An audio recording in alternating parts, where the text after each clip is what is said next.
I'm Pam Colby. I'm the executive director of the Minneapolis Television Network in Minneapolis, Minnesota, and we're a community television center that's been around for 22 years. We go by community television. We are what has been known as public access, where there's cable within a city, and the cable channel, the cable has channels on it that are for the public. We have 8 full-time equivalents and about 8 part-time. But the idea originally was that it be a free speech forum. And so those of us who've worked in it, kind of the first thing we're trained on is understanding the First Amendment. I went to film school 25 years ago, and I was very interested in being a filmmaker, and around that time there was public access starting up, and I was the first person in my school to do my final project on video, and I saw that video was really becoming a much more democratic tool.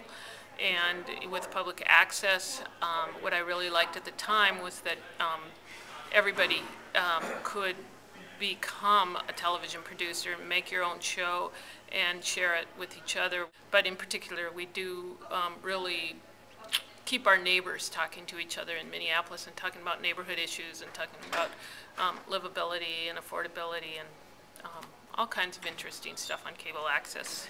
It's not just Wayne's World.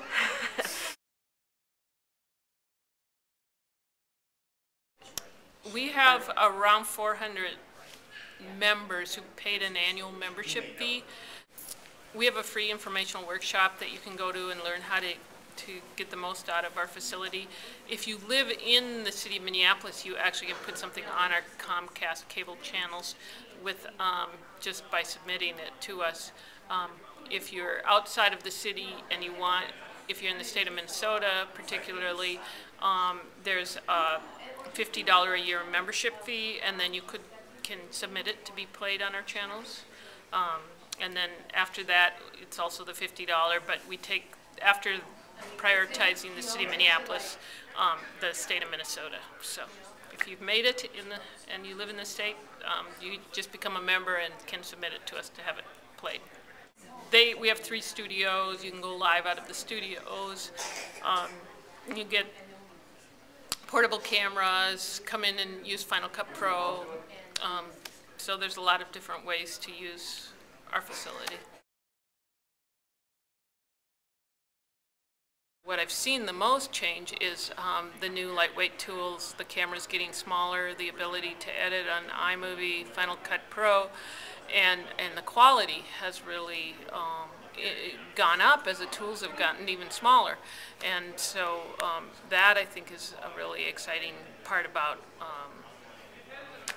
working in television. And now television, now my producers are putting their shows also on the internet, live streaming. I think the big thing, that transition that we've had recently, is the going to the net and streaming a lot more our live shows, and also putting the archives of other shows up on the net so people can find them, and then reaching out to people to tell them how to find them. And so it's all kind of merging together. Very fascinating to me what's happening in Minneapolis can get all over the world.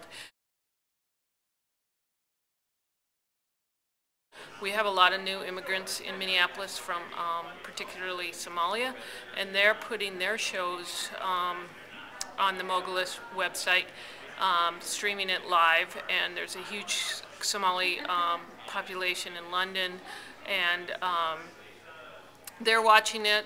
There's 7 weekly series programs done in the Somali language only in Minneapolis, and part of that is that the Somali immigrants who've come to Minneapolis see television as a much more They have been a verbal language storytelling culture and a tribal culture that didn't necessarily use a lot of print media. So the use of video seems to have come very easy for those folks. And I think our being able to give them that access to the channel time and in their own language really makes a difference. I think the difference is where is the product sort of coming from, and what is the purpose, and who's paying for it, and how rich are they getting by having you watch it, and you know what is, are you able to say what you think, or are you needing to say what you're told to say?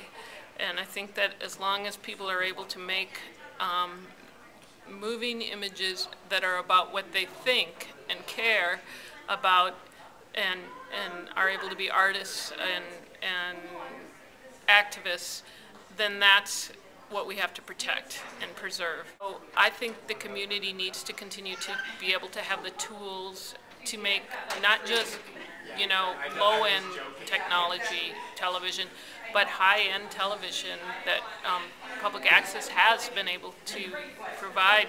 We can't just get it imported from New York and LA, and we need to make it ourselves.